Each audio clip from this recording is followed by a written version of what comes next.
Hello friends, my name is Ritesh Agrawal and I welcome you all to the Hindu analysis for today, October 2nd.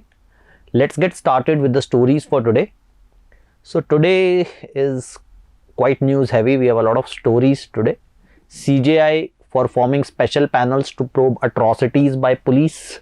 That's related to judiciary. Modi launches missions for better cities. Probably the most important news for today. Some new schemes. Renunciation of Indian citizenship made simpler, a small update. Air Marshal Sandeep Singh takes charge as Vice Chief of Air Staff related to defense. India and USA to set up a working group on defense industrial security, again related to defense. Then some interesting COVID news. India imposes tit for tat national restrictions on UK nationals. We were discussing this a few days back. So finally India has decided to act on it. Covishield will be treated as recognized vaccine, says Australia. So that's another interesting update from international sphere. China sends 25 jets into Taiwan air zone. Take a similar kind of update we discussed a few days back. Beijing faces power crisis. That's interesting update from China. And no clean sweep from the editorial section, which again talks about the new schemes on urban areas. Okay, let's get started. So Chief Justice of India Mr. N.V. Ramana has said that he is in the favor of creating special standing committees with High Court judges as their heads to probe atrocities by police against common men. Okay, so Chief Justice of India Mr. N.V. Ramana has said that he is in favor of creating proper standing committees with Chief Justice of High Court as their heads to probe complaints of police atrocities. ठीक है, तो पिछले कुछ time में ऐसे बहुत सारे incidences हुए हैं in different parts of the country जहां पर पुलिस की अट्रॉसिटीज़ सामने आई हैं, चाहे वो लॉकअप में अट्रॉसिटीज़ हों या फिर लॉकअप से बाहर. ठीक है, तो chief justice of India has taken a notice of it and has has given an observation regarding the same. देखो, दो बड़ी इंटरेस्टिंग अर्बन डेवलपमेंट स्कीम्स हैं. ठीक है, एक स्वच्छ भारत स्कीम हमारी और एक जो है अमृत स्कीम. ठीक है, दोनों का सेकंड फेज गवर्नमेंट ने लॉन्च किया. ठीक है, मोदी साहब ने दोनों का सेकंड फेज लॉन्च किया. So prime minister Narendra Modi set the second phase of Swachh Bharat mission urban and mission for Atal mission for rejuvenation and urban transformation which translates into Amrut would be aimed at making cities free of garbage and ensuring safe drinking water. तो देखो, जो targets हैं उन पे थोड़ा ध्यान दें. Making cities free of garbage, तो उन्होंने कहा कि ये जो गार्बेज माउंटेन्स हैं इनको हटाया जाए और safe drinking water across urban areas provide किया जाए. इसके अलावा no untreated water should be discharge it any of the rivers. देखो, हमने एक बात की थी थोड़े टाइम पहले मन की बात में, मोदी साहब ने water plus city which was related, water plus categories was related to that कि अनट्रीटेड वाटर जो है वो रिवर बॉडीज में ना जाए, मेन वाटर बॉडीज में ना जाए. ठीक है, तो Swachh Bharat mission urban 2 envisions to make all cities garbage free and ensure grey and black water management. ठीक है, make all urban local bodies open defecation free plus and those with a population of less than 1 lakh उनको हम open defecation plus plus category में लेकर के जाएं. ठीक है, तो ओपन डेफिकेशन प्लस कैटेगरीज में या open defecation plus plus categories जैसे जैसे हम जाते हैं वैसे वैसे हम ये कहते हैं कि सारे कोई भी व्यक्ति पब्लिक टॉयलेट्स ही यूज़ कर रहा है, पब्लिक यूरिनल्स ही यूज़ कर रहा है, कहीं भी ओपन डेफिकेशन के केसेस नहीं है, सब जगह टॉयलेट्स बने हुए हैं एंड दे आर फंक्शनल. तो उस हिसाब से कैटेगराइजेशन बनाए जाते हैं.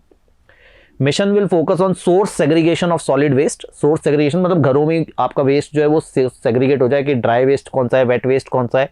Scientific processing of all types of solid waste, recycling of waste जो हम 3 Rs कहते हैं, reuse, recycle and all, and remediation of legacy dump sites. तो बेसिकली गार्बेज फ्री सिटीज़ हो, क्लीन ड्रिंकिंग वाटर मिले, ग्रे वाटर ब्लैक वाटर का management हो और ओपन डेफिकेशन ना हो.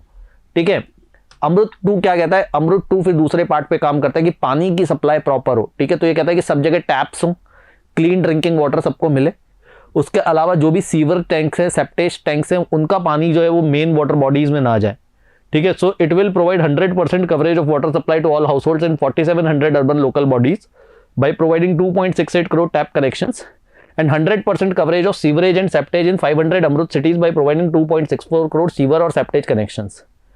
ठीक है। It will promote conservation and rejuvenation of surface and ground water bodies also. तो वो जो कह रहे हैं सर्कुलर, हमारा जो सर्कुलर इकोनॉमी को कॉन्सेप्ट करेंगे कि भाई जो भी पानी है वो अल्टीमेटली रिलीज होकर के ग्राउंड वाटर में मिले, ठीक है। तो ये अमृत 2 क्या पॉइंट है, तो हमने स्कीम्स के मेजर फीचर्स देखे, ये एक इंपॉर्टेंट अपडेट आज का था। अब एक थोड़ा सा इंटरेस्टिंग देखिए, हमने कल बात की थी सिटीजनशिप को लेकर के छोटे छोटे अपडेट्स आ रहे हैं ना। कल हमने बात की थी कि जो ओवरसीज सिटीजन्स ऑफ इंडिया है उनको सुप्रीम कोर्ट ने परमिशन दी थी नीट के एग्जाम में बैठने के लिए इस साल। आज क्या हुआ है कि इंडियन सिटीजनशिप जो लोग छोड़ना चाहते हैं, रिनंसिएशन ऑफ इंडियन सिटीजनशिप, उनके लिए लॉ को सिंपल बनाया गया है, ठीक है। तो मैं हमेशा कहता हूं कि जब आप स्टैटिक पढ़ रहे हो ना, उसको कहीं ना कहीं करंट से लिंक करके क्वेश्चंस आते हैं। तो अब आप पॉलिटी के कौन से पार्ट पे, हम सिटीजनशिप वाले पार्ट पे बात कर रहे हैं कि ठीक है, सिटीजनशिप जो है उसे रिनाउंस किया जा सकता है। So ministry of home affairs has simplified the process for Indians who want to renounce their citizenship. तो प्रोसेस उसको आसान कर दिया है, ऑनलाइन कर दिया है, टाइम लिमिट सेट कर दी है कि आप अपने डॉक्यूमेंट्स को ऑनलाइन अपलोड कर सकते हो और 60 डेज के अंदर आपका रिनंसिएशन प्रोसेस कंप्लीट हो जाएगा। इस तरह की बात की गई है। तो छोटा सा अपडेट था बट इंपॉर्टेंट था। अच्छा देखो, कल हमने बात की थी नए chief of air staff took over, है ना। हमने कही थी कि RKS भदौड़िया साहब के चले गए और उनके बाद जो vice chief of air staff थे विवेक राम चौधरी, उन्होंने टुक ओवर कर लिया। तो वो vice chief of air staff थे, अब चीफ ऑफ एयर स्टाफ बन गए। तो vice chief of air staff की पोजीशन खाली हो गई। तो नए vice chief of air staff फिर कौन होंगे, तो वो आज अपडेट आया है, vice chief of air staff अब होंगे संदीप सिंह, ठीक है। तो नए चीफ ऑफ एयर स्टाफ कौन है, विवेक राम चौधरी, और नए vice chief of air staff कौन है, Sandeep Singh. Air marshal Sandeep Singh is the new vice chief of air staff, ठीक है। तो ये भी again defence related one liner update. अब देखो, इंडिया और यूएसए ने अभी एक पार्टनरशिप अनाउंस की है कि हम एक जॉइंट वर्किंग ग्रुप बनाएंगे, जो हमारे यहाँ की जो डिफेंस इंडस्ट्री के पार्टिसिपेंट्स हैं डिफेंस मैन्युफैक्चरिंग में, वो लोग आपस में कोऑर्डिनेट कर सकें, कोलैबोरेट कर सकें, जो नए जमाने की टेक्नोलॉजी है, नए जमाने के वेपन्स हैं, उनको लेकर के, ठीक है। So India and US have agreed to establish a Indo US industrial security joint working group. This will allow the defence industries to collaborate on cutting edge defence technologies. तो एक जॉइंट वर्किंग ग्रुप हमने USA के साथ किया है, ठीक है। छोटी छोटी पार्टनरशिप्स हैं अलग अलग एरियाज में जो हम कर रहे हैं। अच्छा ये देखो, वो तो बात थी पार्टनरशिप की, कोलैबोरेशन की। यहाँ पे बात हो रही है कोलैबोरेशन की नहीं, कन्फ्रंटेशन की। तो यूके, अभी हमने बात की थी कि यूके और इंडिया में एक टसल चल रहा था। टसल ये चल रहा था कि यूके के नॉर्म्स ये कहते थे कि हिंदुस्तान से कोई भी ट्रैवलर हो, वो चाहे वैक्सीनेटेड हो या नॉन वैक्सीनेटेड हो, अगर यूके पहुंचेगा तो 10 दिन का क्वारंटीन पीरियड सर्व करेगा, ठीक है।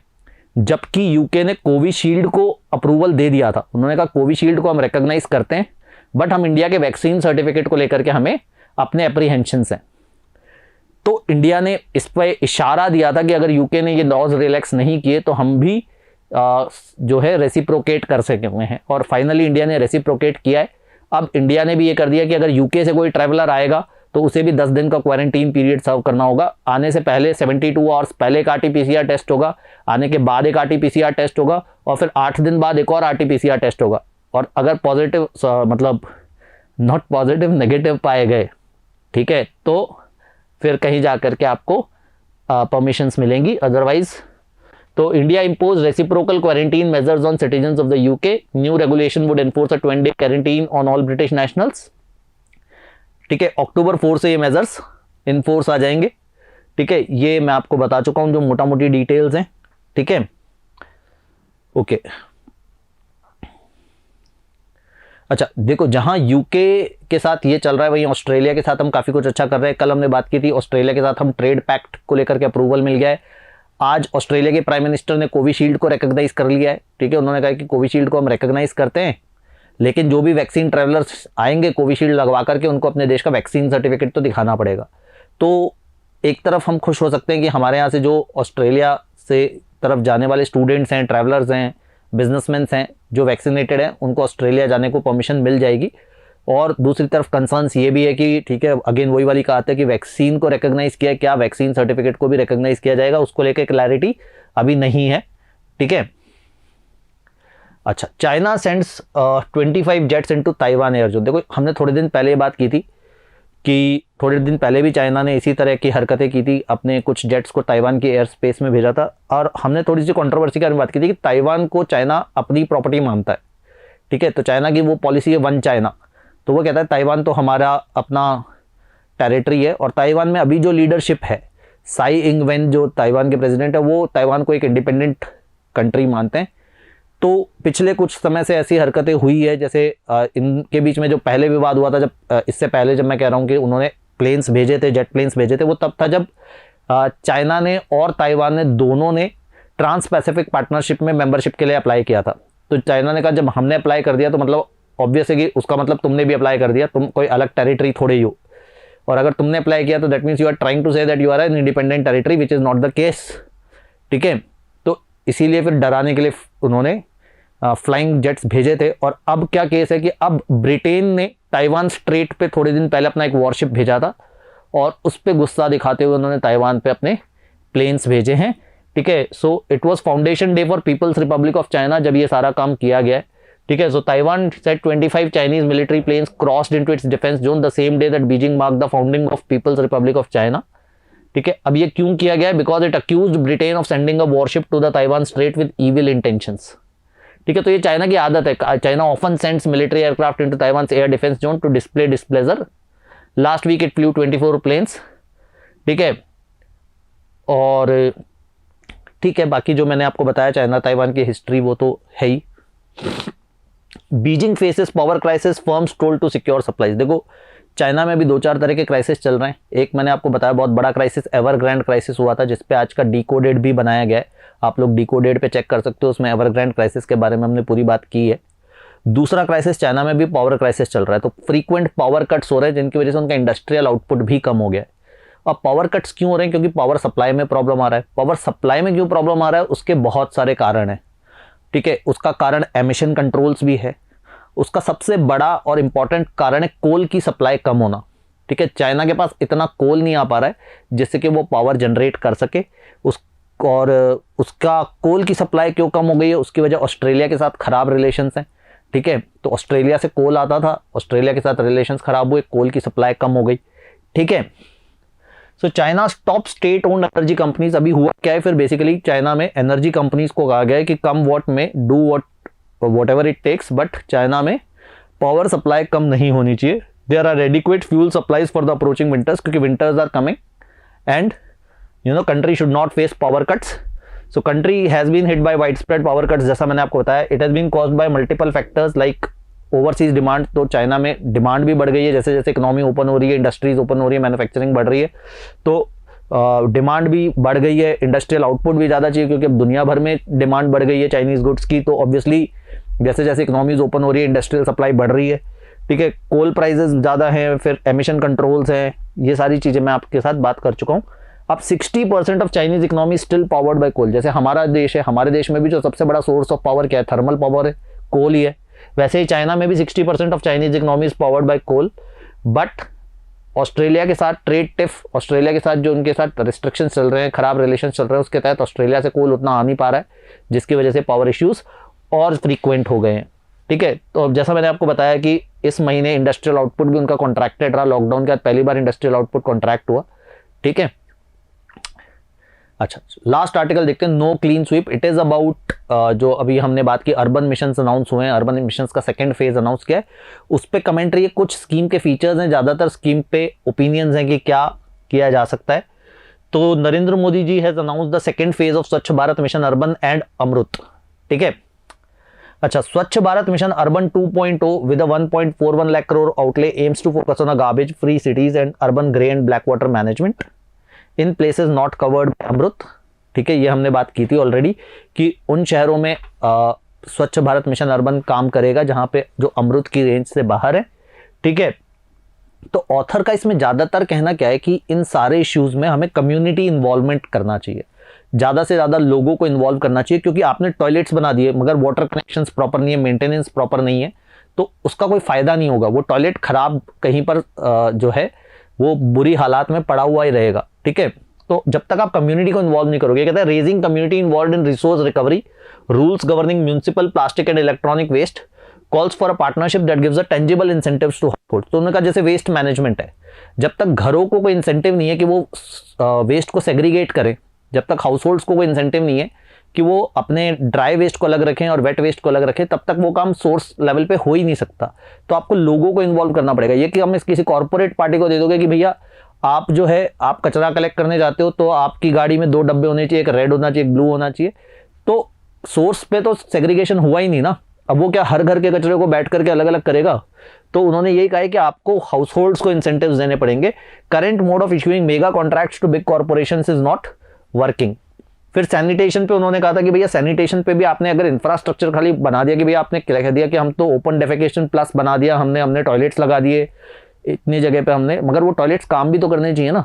वो पहले दिन तो काम कर रहे हैं बट बाद में उनमें पानी का कनेक्शन नहीं है, प्रॉपर मेंटेनेंस नहीं है, फिर वो खराब कहीं पड़े हुए हैं। ठीक है, तो अगेन कम्युनिटी ओनरशिप की ज़रूरत है।